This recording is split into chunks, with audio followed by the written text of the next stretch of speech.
I can't help myself. I truly cannot help myself. I love this show right now. I love where it's heading. I want to talk about today's 18th episode regarding Gachiakuta and how I feel about the show so far because, man, I've been loving the show, man. I've already made a video about this a while ago, like about a month or two ago, talking about Gachiakuta at the halfway point of the series. And with about 6 episodes left as of me recording this video, I think this is going to be probably one of my favorite animes of the year at the rate it's going.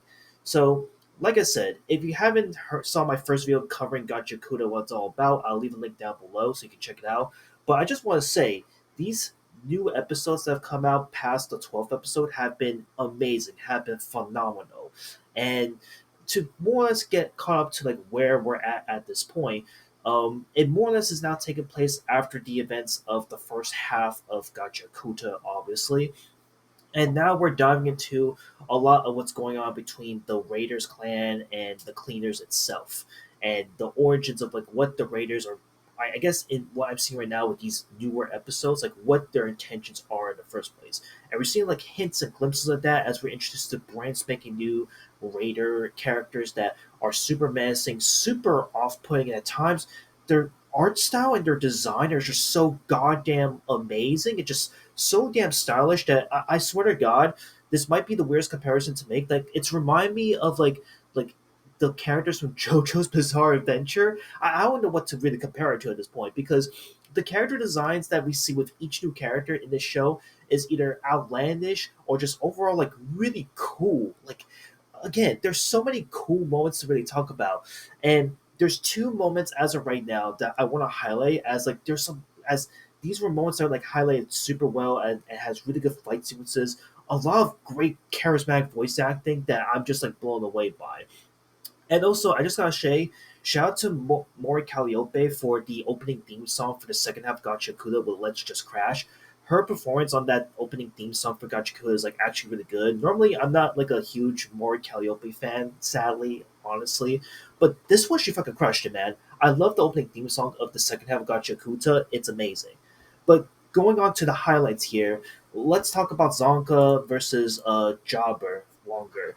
So, as I've already mentioned from my first video talking about this, Jobber's performance is probably my favorite of the show, and the same is also not said here when we go into the second half as of right now. Like Jobber's performance is just so goddamn amazing. His voice is so goddamn recognizable that even though you want to ignore it and like close your ears for it, you can't. When Jabba's on the fucking screen, you pay the fucking attention because this dude is menacing. He is creepy. He even showcases that what you saw from the first half is not even him going all out. He fucking goes all out against our main protagonist Zonka, where Zonka, given like his backstory, his history, why he chose the weapon he chose, it's super cool. It's super at times like really understandable and relatable to people that relate to this character.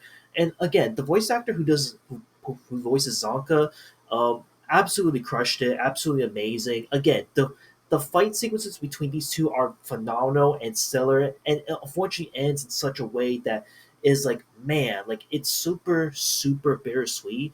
But god damn it, there was like so many highlights going into this fight sequence.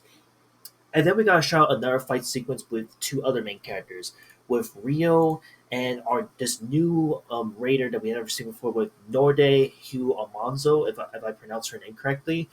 Bro, Norde's character design is so goddamn badass. Like she's apparently a warrior tribe of the Celilia clan that no one has heard about. She's non-existent, but yet she dresses like a goddamn princess from like the 13th, 14th century or some shit. It's so badass. It's so cool. Her powers and what she does is so fucking ridiculous and outlandish that I'm honestly just blown away. Where she has a comb, she brushes her hair, and the comb produces electricity, and her powers to produce electricity, and her hair spiking out and attacking the enemies at close range.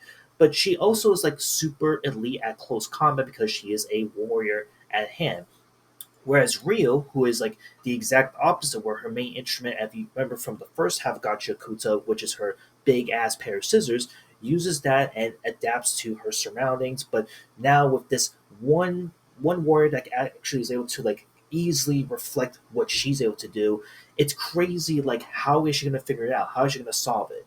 And today's episode honestly comes out of nowhere, and I guess you could say in a good, somewhat mixed way. But this one came out of nowhere, where it turns out that Rio came with not just one violin instrument, but a second instrument, technically a weapon. And it's a weapon that I realized that going into Gachiakuta, and this is something I actually want to point out to wrap this video up, is that I think today's episode might be considerably, for many Gachiakuta fans, the weakest episode because, again, relatively speaking, the fight between Rio and Norde is a little bit underwhelming. It isn't like panning towards them, like fighting and going nuts to bust, pulling fisticuffs after time. And there are moments where it does pan to like certain backgrounds of the show, if that makes sense.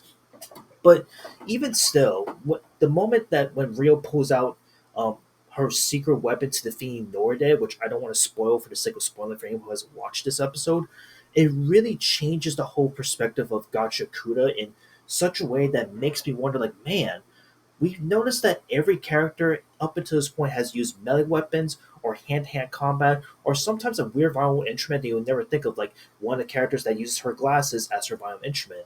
But there's one key weapon that is not used or is highlighted at all, and I'm actually curious to see like how they're going to highlight this from this point forward, because I really am curious as to why we don't have a lot of characters holding a certain weapon that was portrayed in today's 18th episode.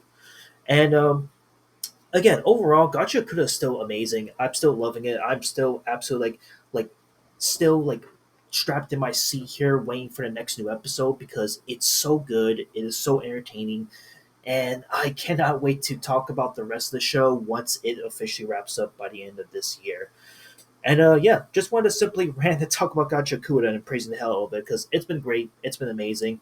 18th episode slaps, and that's it. I'll see you on the next one. Later.